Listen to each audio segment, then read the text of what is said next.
A charcoal fire crackles on a shoreline at dawn. The Sea of Galilee laps against the wet sand. 7 fishermen sit around the glowing coals.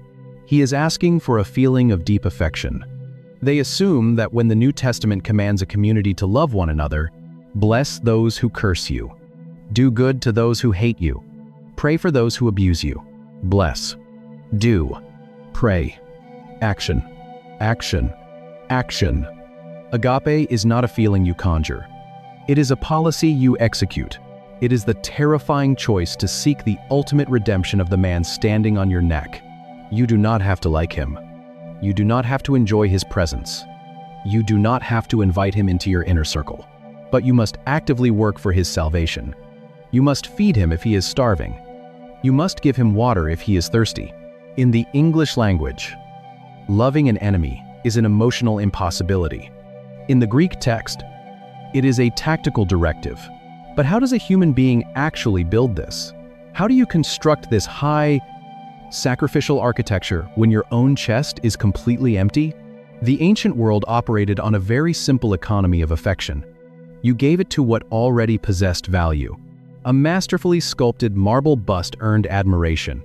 A fiercely loyal comrade, bleeding beside you in a phalanx, earned philia, a striking face illuminated by lamplight earned eros.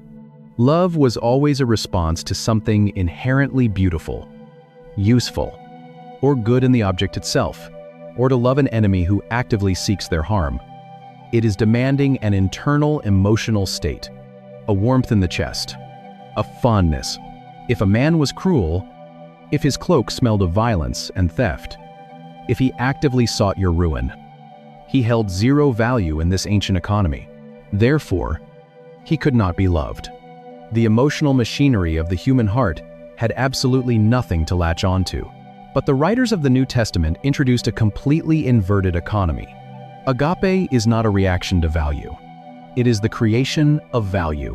When you choose to execute this specific kind of love, you are not waiting for the recipient to become worthy of your time, your resources, or your protection. You bestow worth upon them through the sheer, deliberate act of pouring yourself out. You hand the cup of cold water to the enemy who struck you. Your hand might be shaking. Your jaw might be clenched tight enough to crack a tooth. Your chest might feel hollowed out, filled with nothing but cold, gray resentment. The obedience is not in the heart rate. It is in the hands. This is precisely why the most famous passage about love in the biblical text is so wildly misunderstood by modern readers. 1 Corinthians chapter 13 is recited at almost every modern wedding. We read it over flickering votive candles and expensive floral arrangements, projecting the intoxicating warmth of romance onto ancient words. But the Apostle Paul was not writing a romantic poem for 2 people holding hands at an altar. But if you look closer at the Greek text, at the exact vocabulary the writers reached for to describe the central ethic of the universe, he was writing a gritty, desperate operational manual for a deeply fractured community. The church in Corinth was tearing itself apart. They were dragging each other into Roman courts. They were fighting bitterly over the smell of meat sacrificed in pagan temples. The affluent members were eating all the bread and drinking all the wine at the communal meals, leaving the working-class slaves to go hungry. Paul does not write to them and ask them to conjure a warmer feeling. He hands them the heavy machinery of agape. Look closely at the grammar he uses in the Greek text. Love is patient. Love is kind. In our English translations, these read like passive personality traits, a gentle disposition. But in the original manuscript, Paul uses action verbs. Agape makrotume, it suffers long. It holds its temper when provoked. Agape krestuetai, it enacts usefulness. It actively provides a tangible benefit. It does not insist on its own way. It bears all things. It is a grueling, boots-on-the-ground labor that requires constant, waking effort. But this reality inevitably collides with a terrifying practical problem. What happens when you wake up on a random Tuesday, years into a covenant, and the emotional reservoir is completely dry? You wake up. The alarm buzzes in the dark. The house is completely quiet. You walk into the kitchen. The floorboards are cold under your bare feet. You realize the English translation is hiding a massive collision of meaning. The ancient Greco-Roman world had multiple words for love. You pour the coffee. You look across the table at the person you married 10 n, 20 years ago, and you feel absolutely nothing. The butterflies are gone. The poetry has evaporated. The electric current of Eros is completely silent. Even the easy, conversational warmth of philia feels distant, buried under years of mortgage payments and unspoken resentments. You look at the gold band on your hand. It feels heavy. It feels like a cold artifact from a different life. Our modern culture whispers a devastating lie in this exact moment. It tells you love is dead. It tells you the reservoir is empty. It tells you to pack your bags. Because we have built our entire civilization on a phantom, we expect a feeling to do the heavy lifting of a vow. We expect a biological reaction to sustain a lifelong covenant. We chase the heat. We worship the thrill. We build our marriages. We build our friendships. We build our churches. And we build them all on the fragile, shifting sand of emotional resonance. When the resonance stops, we panic. We run. We break the glass. But the emptiness you feel at that kitchen table is not a failure. It is an invitation. It is the exact moment the biblical architecture is designed to take over. Eros carried you to the altar. They had precise words for romance, words for biological family ties, words for the deep bond of brothers in arms. Philia kept the conversation going, but neither of them was ever meant to sustain the long, grueling march of a human life. They are too weak. They depend on external fuel. They require beauty. They require charm. They require reciprocation. When the fuel runs out, when the beauty fades, when the reciprocation stops, only one structure remains standing. Agape is not a feeling you lose. It is a labor you choose. You pack the lunch anyway. You speak softly anyway. You forgive the sharp word anyway. You choose their ultimate good. When your own chest feels like a hollowed-out drum, you wash the dishes in the sink. You pay the hospital bill. You sit in the quiet room, holding a hand that no longer squeezes back. You are not faking it. You are not being a hypocrite. You are executing the highest ethic in the universe. You are treating the person in front of you with the exact same tactical directive Jesus commanded on a Galilean hillside.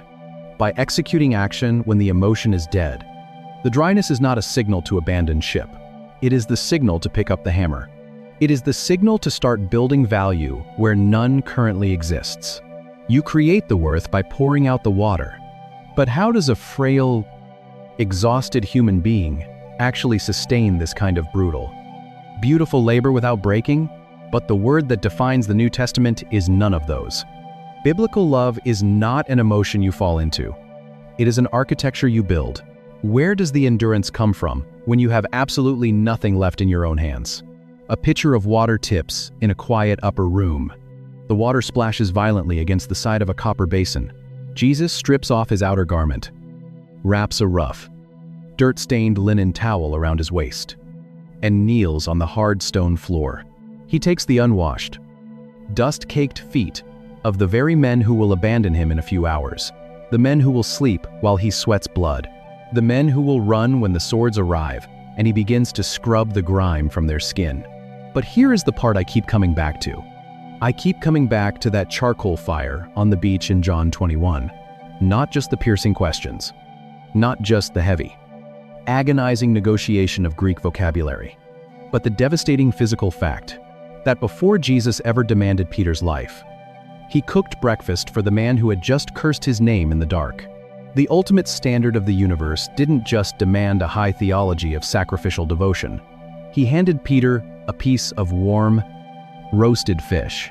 He fed the traitor before he commissioned the saint. If you are in a season where you feel completely drained dry, where to understand what Jesus actually demanded of Peter on that beach, and what he is ultimately demanding of you, you have to step into a linguistic void. The people you are called to serve, whether in your marriage, your church community, or your family, are offering you absolutely nothing in return. have to realize where the source of this endurance actually comes from.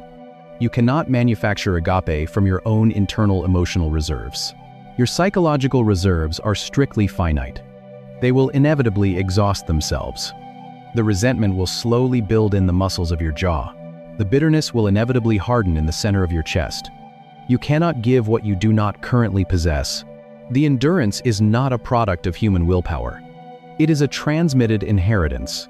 We are able to execute this cold, deliberate, unflinching choice of love only because we are the desperate recipients of it first. When we held absolutely no inherent spiritual value, when our hands were dirty, when we were actively hostile to the sovereign architecture of God, He did not wait for us to suddenly become beautiful. He did not search our lives for the warmth of philia or the poetic romance of eros. He brought the basin. He provided the lamb. He created our worth out of nothing by deliberately spending His own blood on the cross. You are not the original source of the water. You are simply the conduit it flows through. And when you finally comprehend the staggering scope of the grace that has already been poured out, imagine a modern English speaker trying to explain their heart. They say the word love to their spouse over candlelight, over your own treason. The entire framework of how you view human relationships begins to violently fracture and rebuild itself. A fisherman denies his king in the dark, and the risen king cooks him breakfast in the dawn. The Greek language offers 3 beautiful words for affection, and the biblical writers bypass them all. The Savior asks for the towering vow of a martyr, and gently accepts the fragile friendship of a broken man. A Galilean crowd is commanded to love the soldiers occupying their land, and the blueprint for a quiet rebellion is born. A fractured church in Corinth tears itself apart over meals, and an apostle hands them the heavy machinery of a vow. The emotional reservoir of a lifelong marriage runs completely dry, and the deliberate architecture of action takes over. The creator of the universe wraps a dirty towel around his waist and creates worth by washing the dust from the feet of his betrayers. One word, one standard, one grace. But here is the part I keep coming back to. I keep coming back to the charcoal fire on the sand. Because the most staggering reality of the New Testament is not just that God demands this impossible standard, it is that He executed it first. They say it to their mother at a hospital bed. They say it about a slice of pizza while holding a greasy cardboard box. He did not wait for us to be beautiful. He did not wait for our affection. He walked into the void and built the value with His own hands. If you are in a season where the well is completely empty, where you are staring across a kitchen table or across a church aisle at someone and feeling absolutely nothing, do not panic. The absence of feeling is not the end. It is the blank canvas where the true work begins. You are not being asked to conjure a spark in the dark. You are being asked to pick up a basin, and may the God who loved you when you were still His enemy walk with you as you pour out water for yours, and give you the strength to build something that outlasts the fading heat of the world. The word is stretched so thin, it is almost translucent. One word forced to carry the weight of everything from a lifelong covenant to a temporary craving. The smell of roasted fish and baking bread rising in the cold morning air. They are soaking wet, bone-tired from a night of catching nothing, and completely silent. Now, step onto the marble streets of first-century Antioch or Athens. The dust is thick. The language is precise. They do not stretch one word to cover the whole human experience. They use distinct, razor-sharp tools. They have arrows. This is the flushed skin, the racing pulse, the poetry shouted from a balcony. This is the heat, in the blood that pulls 2 bodies together in the dark. They have storge. This is the smell of a childhood home, the quiet hearth, the fierce, unthinking protection of a parent grabbing a child back from the edge of a cliff. They have philia. This is the clinking of clay cups in a crowded tavern, the locking of shields, the shared sweat of a long journey, and the deep brotherhood of 2 soldiers standing shoulder to shoulder. 3 distinct words, 3 profound human realities, 3 feelings that happen to you. You do not choose the heat of arrows. It ignites. You do not manufacture the bond of storge. It is born. You do not force the loyalty of philia. It forges itself over 1,000 shared meals. These are reactions. They are emotional states. They are beautiful. Involuntary currents. One of them, Peter, stares at the smoke. Just weeks ago, his hands were warmed by a different charcoal fire in a high priest's stone courtyard. And yet, when the writers of the New Testament sit down to describe the heartbeat of their faith, they bypass all three. They look at the fiery poetry of arrows. They ignore it. They look at the fiercely protective storge. They pass it by. They look at the noble, blood-bound philia. They leave it on the table. Instead, they reach into the margins of the Greek vocabulary and pull out a word that was barely used in classical literature. A flat, unpoetic, almost mechanical noun. Agape. Before the 1st century, you almost never hear it sung by bards. It is not the stuff of epic poems. It is an administrative word. If a magistrate preferred one law over another, he might use this root. If a man selected wheat over barley at the market, he used it. It had no fire. It had no tears. It was a cold, calculated decision of value. The authors of the New Testament take this dry, administrative vessel. They weaponize it. They fill it with blood and make it the cornerstone of a completely new way to be human. Agape is not a spontaneous surge of affection. It is a vow executed in the dark. It is the deliberate, unflinching choice to pour yourself out for the ultimate good of someone else, even when they are hostile, even when they are ungrateful. That was the night he watched a trial. That was the night he spoke his denial 3 times in the dark. Even when your own chest feels completely hollow, Eros needs beauty to awaken. Philia needs compatibility to survive. Storge needs blood to bind. Agape needs absolutely nothing from its object. It does not react. It initiates. This changes how we read every single command in the New Testament. But to feel the weight of what this actually costs a human being, you have to go back to the smoke and the sand. You have to listen to the exact syllables spoken between a resurrected king and the man who abandoned him. The water slaps gently against the wooden hull. The net is dragged ashore, heavy with 153 tearing fish. The wet hemp cutting into Peter's calloused palms. His clothes are soaking wet. Just moments before, he had thrown himself into the sea, unable to wait for the slow rowing of the boat to reach the shore. The water drips from his beard. He pulls the heavy net with everything he has, his muscles burning, desperate for the physical labor to drown out the noise in his own head. The sun is just breaking over the hills of Galilee, painting the water in bruised purples and dull golds. On the beach, the man he swore he would die for is turning a fish over a bed of coals. The smoke drifts across the sand. Now, the man he denied sits right across from him, breaking bread with nail-scarred hands. And then, the risen Jesus turns to Peter and asks a single question. It stings Peter's eyes. It fills his lungs. It is the exact, unmistakable smell of a charcoal fire. In the Greek text of John's Gospel, the word for a charcoal fire, anthrakia, appears only twice. It burns in the courtyard of the high priest, where Peter warmed his hands in the dark, shivering, as he looked at a servant girl and swore he never knew the man from Nazareth. It burns here on the beach, where the risen Christ waits for him in the dawn. One fire of treason, one fire of grace. They eat in silence. The disciples chew the warm bread. No one dares to ask who he is. They know. The air is thick with the unspoken gravity of a tomb found empty. The physical reality of a dead man who cooks breakfast, and a friendship left shattered. Peter had boasted that even if all the others scattered, he would stand firm. He did not. He broke. He cursed. He ran. Now the meal is finished. The embers are fading to a dull red. Jesus turns his head, locks his eyes on the fisherman, and speaks. He asks one question. He asks it 3 times.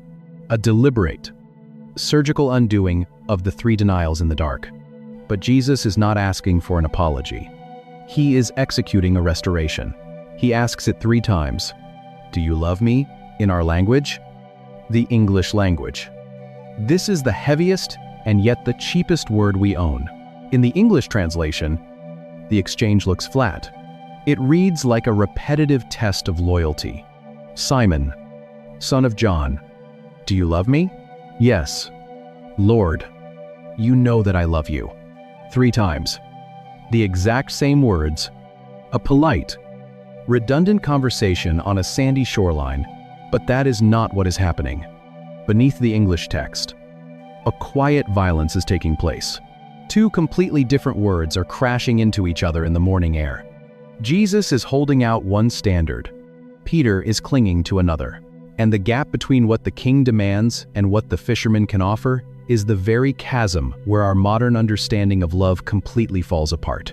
Because when Jesus opens his mouth and asks the question the first time, the word he uses is not the word Peter gives him back. John chapter 21, verse 15. The English translation flattens the dialogue into a simple, repetitive loop, but the Greek text reveals a painful, agonizing negotiation. You can almost hear the friction in the syllables. When Jesus opens the conversation, the word he uses for love is the verb form of agape. Simon, son of John, do you agapao me? He is asking for the highest possible standard. Are you ready to choose me over your own life? Are you ready to pour yourself out when it costs you everything? He is asking for the administrative, calculated, unflinching vow of action. We love our spouses. We love our children. We love our country. We love the smell of rain on dry pavement. Peter hears the word, and Peter remembers the courtyard. He remembers the cold stone, the servant girl, the rooster crowing in the dark. He knows, with devastating clarity, that he cannot promise the high, sacrificial architecture of agape. He has already proven his failure. So when Peter answers, he downgrades the vocabulary. Yes, Lord, you know that I phileo you. He uses the verb form of philia, brotherly affection, emotional warmth. Jesus asks for the vow of a martyr, and Peter offers the affection of a friend. He is essentially saying, Lord, I cannot promise the sacrifice. I only know that I feel deep warmth for you. If feeling the weight of the original Greek text is stirring up questions you've never considered, you're exactly who this channel is for. Drop a thought in the comments and hit subscribe. Because every week we go deeper into the text than you knew was possible. So Jesus asks a second time. He holds the line. Simon, do you agapao me? And Peter, lowering his eyes, gives the exact same downgraded response. Lord, you know that I phileo you. The standoff holds until the third question. And this is the detail that breaks the heart. The third time Jesus asks. He changes his own word. He steps down from the towering height of Agape and meets the broken fisherman exactly where he is. We use one identical word to carry the weight of a lifelong vow at a marriage altar and the casual preference for a weather pattern. Simon, do you phileo me? The text says Peter was grieved because Jesus asked him a third time. It is not just the repetition that hurts. It is the realization that the King of the universe has lowered his standard to accept the only flawed, fragile affection Peter has left to give. This linguistic exchange changes everything about how we understand the demands of God. Agape is not an emotion you owe. It is a death you agree to. Peter could not muster it through sheer willpower on the beach. He had to be rebuilt first. But Jesus does not leave the standard lowered forever. He accepts Peter's philia in the sand.